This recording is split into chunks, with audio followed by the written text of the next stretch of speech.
කොහොමද මගේ යාළුවෝ හැමෝටම ඉතින් ඔන්න අයියයි මමයි අද ආවා සිරිපාද පැත්තට ටිකක් අපි ඉන්නේ දැන් මේ නල්ලතන්නියට කිට්ටුව නල්ලතන්නියේ ටවුන් එකට කිට්ටුව ඉන්නේ කිලෝමීටර් එකක් වගේ තමයි තියෙන්නේ 1 කිලෝමීටර් වගේ තමයි ඔව් 1.5 වගේ තියෙනවා අපි ඇත්තටම මේ පැත්තට ආවේ අද සිරිපාද වඳින්න නෙවෙයි ඇත්තටම මේක ඔෆ් සීසන් අපි වඳින්න හිතාගෙන නෙමෙයි ආවේ උනාට චුට්ටක් මේ පැත්තට ඇවිල්ලා මෙහි තියෙන බියුටි එක පෙන්වන්න තමයි අපි ලෙසන් එකක් කියලා දෙන්න තමයි මෙහෙට ආවේ අයියා කියන්න බෑනේ අපි කීයටද ගෙදරින් ආවේ අපි 6:30 තමයි අපේ ජර්නි එක අද ස්ටාර්ට් කරේ morning 6:30 ඉතින් 131 කිලෝමීටර්ස් 131 කිලෝමීටර්ස් තිබ්බ අපිට පිළියන්දල ඉඳන් නල්ලතන්නියට ඔව් නල්ලතන්නියට එන්න ඉතින් අපි හරියට ටවුන් එකට යනවා නම් කීයද තව මෙතන ඉඳන් කිලෝමීටර්ස් එකහමාරක් දෙකක් වගේ තියෙනවා හරියටම දන්නේ ඒ වගේ ගණක් තමයි තියෙන්නේ 1.5 වගේ තමයි තියෙන්නේ ඉතින් අපි ලස්සන තැනක් මෙතන ඉඳන් අපි හිතුවා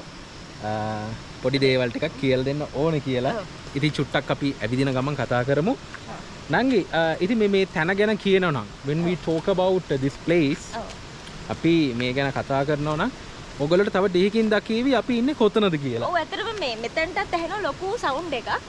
ලොකු සවුන්ඩ් එකක් ඇහෙනවා. අපි ගිහිල්ලාම බලමු මොකක්ද එතන තියෙන්නේ කියලා. නිකන් වැස්සක වගේ සද්දයක් ඔයගොල්ලන්ට ඇහෙනවත් ඇති. ඇහෙනවත් ඇති. ඇත්තටම මේ දවස්වල මේ පැත්තටත් වහිනවා. හැබැයි නංගි මං හිතන්නේ මේ වහිනවටත් වැඩිය මේ රේන් එකටත් වැඩිය මේ පැත්තේ හැටි මං හිතන්නේ. ඔව් හැටිත් වෙන්නේ. දැන් මේ අතන්ට ගියාම පෙනේ දැන් වතුරත් එක්ක දැන් වැස්සත් එක්ක තවත් වතුර ටිකක් අපිට මෙහෙට එනවා. ඉතින් ඒකත් මොකද්ද කියලා පෙනේ. මොකද්ද කියලා පෙනේ. හරි. ඉතින් ඒ වගේම අද අපි පොඩි දේවල් ටිකක් කියලා දෙනවා. මොකද අපි මේ බියුටි එක පෙන්නනවා විතරක් නෙමෙයි. ඔව්. දැන්ටත් මේ වහිනවා පොද ගහනවා. මොනවා හරි දෙයක් කියලා දෙන්න තමයි හිතන් ඉන්නේ. ඉතින් දැන් ඔයගොල්ලන්ට පේන ඇති මොකද්ද අපි කිව්වේ කියලා. ඔයගොල්ලන්ට පේනවා මේ තියෙන්නේ මොහිනී ෆෝල්. මොහිනී ඇල්ල තමයි මේ තියෙන්නේ නේද නංගි? කියන්නේ මොහිනී ඇල්ල කියලා. ගොඩක් උසයි මේක කෙලින්ම වැටිලා මෙතනින් වතුර ටික ඇවිල්ලා ඉස්සරහ තියෙන ජලාශයට තමයි යන්නේ මවුසා කැලේ ජලාශයට. ඉතින් ඔයගොල්ලන්ට පේනවා ගොඩක් උස ඇල්ලක් හරි ලස්සනයි. මෙතනට වතුර පාර එනවා. මෙතනට පාරින් ඉඳලා කතා කරද්දී වතුර පාර එනවා මෙහෙට. මෙතන ගහලක් තියෙනවා. ඒගොල්ලෝ මෙන්ෂන් කරලා තියෙනවා නංගි මේකේ විස්තර. ඉතින් මේ ඇල්ල ටිකක් භයානකයි කියලා කියනවා. ඉතින් මේ අවට හැමතිස්සෙම පොලිසිය ඉන්නවා. ඉතින් ඒගොල්ලෝ විතරම අවවාද දෙනවා. මේකේ ඔක්කොම විස්තර ටිකක් තියෙනවා. මෙහෙමයි විස්තර දාලා මෙහි ජලයේ බීමට සුදුසු නැත not suitable. දිය නෑම සපුරා තහනම් strictly prohibited. ඉතින් ඔන්න ඔහම තමයි තියෙන්නේ. ඉතින් නංගි වහිනවා කමක් නැහැ. අපි අපේ පාඩම අපි ඩෙඩිකේට් කරනවා මේ ලෙසන් එක වැස්ස කියලා බලන්න. ගොඩක් සීතලයි අනිත් එක. ඔව් ගොඩක් සීතලයි. රයිට්. ඔව් නංගි අපි මේ මොන හරි කියලා දෙමු අපේ යාළුවන්ට වැඩිහිටියන්ට දරුවන්ට අපේ channel එක බලන හැමෝටම මොන හරි. හරි මම අයියගේ සූට් එකක් අහන්නද? හරි අහන්න බලන්න. හරි මම අහන්නම්. කියන්න බලන්න දැන් මම ගෙදර ආවා. ඔව්. කියන එක අපි සාමාන්‍යයෙන් කොහොමද කියන්නේ? මම ගෙදර ආවා. I am at home. හරි. ඔව් එහෙම නෙමෙයි මං අහන්නේ කියන්නේ. නෙමෙයි. සාමාන්‍යයෙන් අපි දැන් මම එළියට යනවා. ගිහිල්ලා මම ගෙදර ඇවිල්ලා මං කියනවා අයියේ මම ගෙදර ආවා. හරිද? අන්න ඒ වගේ දෙයක් කියන්නේ කොහොමද? My home. එහෙම කියන්න බෑ. ඒක broken English නේ. මම දන්නේ නැහැ කොහොමද කියන්නේ. දන්නේ නැහැ නේ. හරි. ඒක අපි කියනවා සාමාන්‍යයෙන් I'm home. ඒ කියන්නේ අයියා I'm home. ඒ කියන්නේ I am home කියන එකනේ. I am home කියන එක දැන් පොඩ්ඩක් කෙටි කරලා I'm home කියලා කියන්න පුළුවන්. අයියේ මම ගෙදර ආවා. අයියා I'm home. ඔව්. අන්න ඒ විදිහට අපිට කියන්න පුළුවන්. ඉතින් ඒක දැන් I am at home කියලානේ කියන්නේ. ඔව්. එහෙම නෙවෙයි චුට්ටක් අර මම ගෙදර ආවා කියන එක. ඒ කියන්නේ දැන් සරලවම දැන් නිකන් හිතන්නකෝ නංගි ගේ ඇතුලේ ඉන්නවා. මම කොහේ හරි ගිහිල්ලා ගෙදරට එනවා. දොර අරන් එනවා. නංගි මොන හරි මේ කිචන් එකේ උය ඉන්නවා. මම පොඩ නංගිට කියනවා නංගි මං ගෙදර ආවා. නංගි අන්න එහෙම නේද කියන්නේ. රයිට්. හරි. දැන් මට තේරුණා නංගි I'm home. මම ගෙදර ආවා. දොර අරගෙන කෙලින් වෙනකොට කියන්න පුළුවන්. නංගි I'm home. කොහොමද? I'm home. අන්න ඒ විදිහට කියන්න පුළුවන්. ඉතින් ඇත්තට මේක ගොඩාක් කට්ටිය සමහර කට්ටිය දන්නවා මේවා. හැබැයි ගොඩක් අයට ඒක දන්නේ නැහැ සමහර විට වරදිනවා. වරදින්න ඒක පුළුවන්. අපිට සරලව ඒ විදිහට කියන්න ඒ පුළුවන්. මම විදිහට ගෙදර කියන්න ආවා පුළුවන්. කියන එක. එතකොට මේ අපි තව චුට්ටක් ඉස්සරහට යන්න ගමන් කියන්න. මම හිතන්නේ මේ අපි යනකොට මේ සුන්දරත්වයේ පේනවා නැචරල් බියුටි එක ඕගොල්ලොන්ට එක්ස්පීරියන්ස් කරන්න පුළුවන්. ඒතරම අපිටත් ගොඩක් සතුටුයි මේ වගේ ගමනක් එන්න පුළුවන් වුණ එක ගැන. මොකද ඔයගොල්ලෝ දන්නවා රටේ තියෙන තත්ත්වය. තත්ත්වය කියන්නේ දවස් දෙකක් අපි තෙල් පොලිමේ ඉඳලා අපි එන්නේ බයික් එකේ. ඉතින් තෙල් ගහගත්තා ෆුල් ටැංක් කරගත්තා කොහොම හරි ෆුල් ටැංක් කරගෙන තමයි මෙතනට ආවේ. නේද නංගි? ලොකු කට්ටක් කාලා ලොකු ආවේ. කට්ටක්. මෙන්න මේ ටිකත් අපි දෙන්නේ සුට්ටක් නේ. ඔව්. මේ තුනේ ලස්සන. ඔයගොල්ලෝ හැමෝටම තේරෙනවා හරි ලස්සන පැත්තක්. ඉතින් තේමති තියෙන්නේ ඉස්සරහින් සිරීපාදේ තියෙනවා. නමුත් ඒක මේ ටයිම් එකේදී පොඩ්ඩක් පේන්නේ නැහැ. මිස්ට් එක හින්දා මීදුම හින්දා. ඉතින් අද ගොඩක් නියදුම වැඩි. ඔව්. මිස්ට් එක වැඩි. ඉතින් ඒක නිසා අපිට ඇත්තටම ළඟටම ගියත් ටිකක් සිරීපාද පේනවා අඩු. නමුත් අපි ඒක try කරන්න. කොහොමයි try කරන්න. හරි ඉතින් අපි චුට්ටක් ෆෝල් එකෙන් ටිකක් අපි මෙහාට ආවා. එතකොට තමයි මේක කොච්චර හයිද කියලා තේරෙන්නේ. අපි දන්න කෙනෙක්ගෙන් ඇහුවා මේකේ වෝටර් ලෙවල් එක කොහොමද මෙහෙමද සාමාන්‍යයෙන් normally මේ ලෙවල් එකද තියෙන්නේ කියලා ඇහුවා. එතකොට කිව්වා ඔව් කියලා. ඒ කියන්නේ රේනි සීසන් එකේදී චුට්ටක් රෆ් වෙනවලු. මේක නම් ඉතින් normal කියලා කිව්වයි. ඔව් මේ දැන්ට තියෙන බෝට් ලෙවල් එක normal. ඔව්. හැබැයි ඒ කියන්නේ මේ රේනි සීසන් එකේදී සීසන් එකේදී ඒ කියන්නේ රේනි සීසන් එක ඕනේ හයියෙන් වැස්සොත් හෙවි රේන් එකකදී මේක ඇත්තටම ඊටදී රෆ් වෙනවා. ඉතින් එහෙම දෙයක් තියෙනවා. ඉතින් නංගි මට තව ප්‍රශ්නයක් තියෙනවා. මට ඉස්සෙල්ලා අහන්න අමතකුණා. මොකක්ද? දැන් අර මම ආම් හෝම් කියලා කිව්වනේ. ඊට දැන් අයියා ගෙන්නේ හෝම් කියවනේ ආම් ඇට් හෝම් කියලා. ඔව්. අපි එතකොට දැන් ආම් ඇට් හෝම් කියන එක දාන්නේ කොයි වගේ වෙලාවකද? හරි at home. හරි ඒක හොඳ question එකක්. ඉතින් මෙහෙමයි ඉස්සෙල්ලා අපි කියදුනේ I'm home කියන එක. I'm home කියන්නේ දැන් අර ඉස්සෙල්ලා නංගි කියව විදියට ගෙදරට ආවම අම්මා I'm home. අම්මා මං ගෙදර ආවා. එහෙම කියන්න පුළුවන්. I am at home. එකන් හිතන්නකෝ ඔයාලට කවුරු හරි කෝල් කරනවා. මේ hello Ruvini, what are you doing? Where are you? කෙලින් මෙහෙම අහනවා. එතකොට කියන්න පුළුවන්. I am at home. මම ගෙදර ඉන්නේ. කවුරු හරි කෝල් කරනවාට. Where are you? ඒක ඔයාලට කියන්න පුළුවන්. I'm at home. What's wrong? අන්න එහෙම අපිට ඊට පස්සේ කතාව කන්ටිනියු කරන්න පුළුවන්. තේරුණාද? අය වගේ තැනකදී තමයි එතකොට I'm at home කියන එක දාන්නේ. I'm at home කියන එක දාන්නේ. හරි. දැන් මම නංගිගෙන් ප්‍රශ්නයක් අහන්න. අහන්නකෝ බලන්න. හරි. ගොඩාක් කට්ටිය වරද්ද ගන්න එකක් මේක. ඉතින් නංගි මම මොකක් හරි දෙයක් ගැන තෘප්තිමත් කියනකොට අපි මොකද්ද දාන්නේ? අපි කොහොමද ඒක කියන්නේ? මම මේ ගැන තෘප්තිමත් හරි වැඩි ඕනේ. මට කියන්නකෝ මම තෘප්තිමත්. කොහොමද ඒක කියන්නේ? අපිට පුළුවන් I'm satisfied. අන්න. ඕක තමයි ගොඩාක් කට්ටිය කරන වැරද්ද. මොකද්ද? I'm satisfied කියලා කියන්න පුළුවන්. satisfy. මම මේ ගැන satis නැහැ. අර මම මේ ගැන satisfy නැහැ. ඔව්. ඔන්න ඔහොම දේවල් කියනවා. නමුත් ඕක ලස්සනටම කියන්න ඕනේ. ඔහොම නෙමෙයි. ඔව්. I am satisfied. I'm satisfied. I'm satisfied. එතකොට මම මේ ගැන තෘප්තිමත් නැහැ. කොහොමද කියන්නේ? I'm not satisfied. I'm not satisfied. ඉතින් අංගිට කිව්වහම ඒක තේරෙනවා. ඉතින් ටක් ගාලා කියනවා I'm satisfied. මම මේ ගැන තෘප්තිමත් නැහැ. I'm not satisfied. හරි? අපි කියමුකෝ මම මේ යෝජනාවට ගොඩක් මේ යෝජනාවට ගොඩක් තෘප්තිමත්. හරිද? මගේ අලුත් බයික් එක ගැන මම තෘප්තිමත්. කොහොමද කියන්නේ? මම satisfied කොහොමද කියන්නේ? I'm satisfied about my bike. right. අන්න. about කියන එක නෙමෙයි දාන්න ඕනේ නංගි. මොකද්ද දාන්න ඕනේ? මොකද්ද දාන්න මම දන්නේ නෑ අයියතරම. අන්න. දැන් නංගි කිව්වා about කියලා. about නෙමෙයි. about is not used. එතන දාන්න ඕනේ with කියන එක. I am satisfied with my new bike. ඔව් bike. හරි. එතකොට අපි with කියන එක දාන්නේ. with කියන එක තමයි දාන්නේ. about නෙමෙයි. not about. with කියන එක තමයි අපි පාවිච්චි කරන්නේ use කරන්නේ. එහෙනම් නංගි මම තව එකක් අහන්නම්. ඔව්. මම මගේ අලුත් වීඩියෝ එක ගැන තෘප්තිමත්. කොහොමද කියන්නේ? දැන් අර ඉස්සෙල්ලා කිව්වා about කියලා එකක්. ඒක දාන්න බෑ දැන්. with කියන එක තමයි දාන්න ඕනේ. මොකද්ද මම මගේ ක්ලාස් එක ගැන තෘප්තිමත්. ඔව් මගේ අලුත් වීඩියෝ එක ගැන තෘප්තිමත්. හරි. අලුත් වීඩියෝ එක ගැන තෘප්තිමත්. ඔව්. I'm satisfied with my new video. very good. තේරුණා නේද? මම මගේ අලුත් වීඩියෝ ගැන satisfied නැහැ. තෘප්තිමත් නැහැ.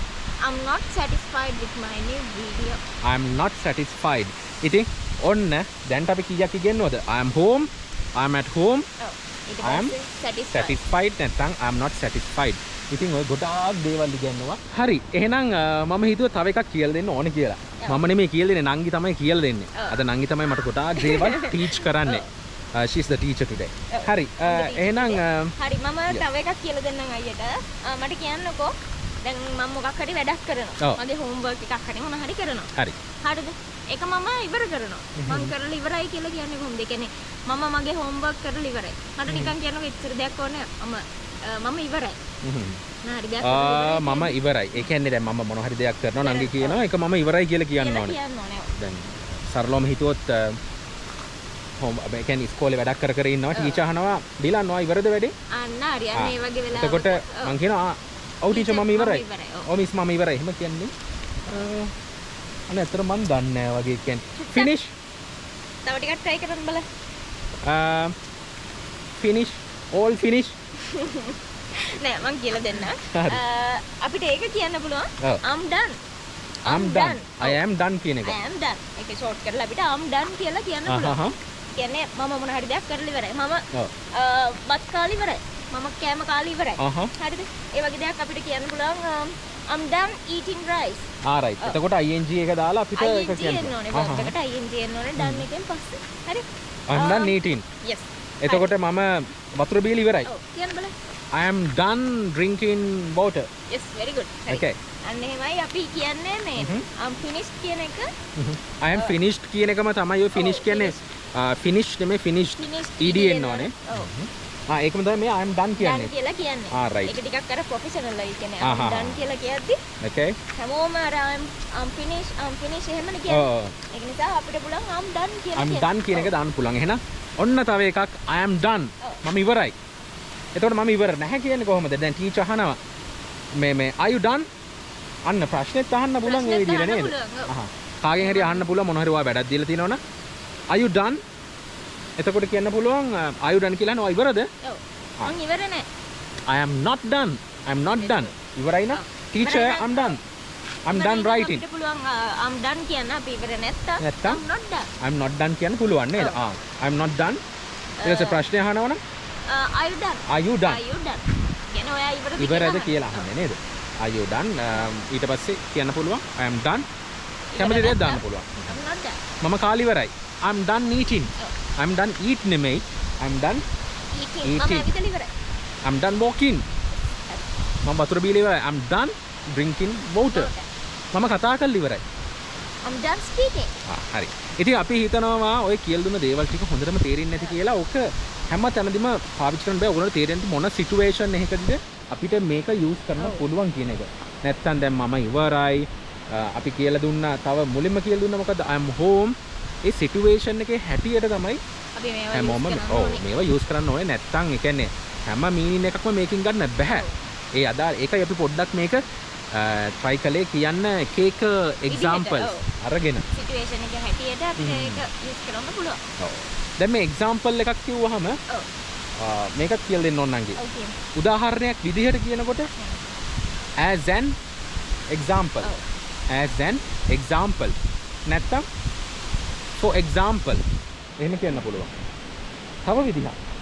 for instance. අන්න එකත් ඉගෙන ගන්න. උදාහරණයක් yes. For instance. අපි මේකේ දාන්නම් ඒක. For instance. නැත්තම් for example.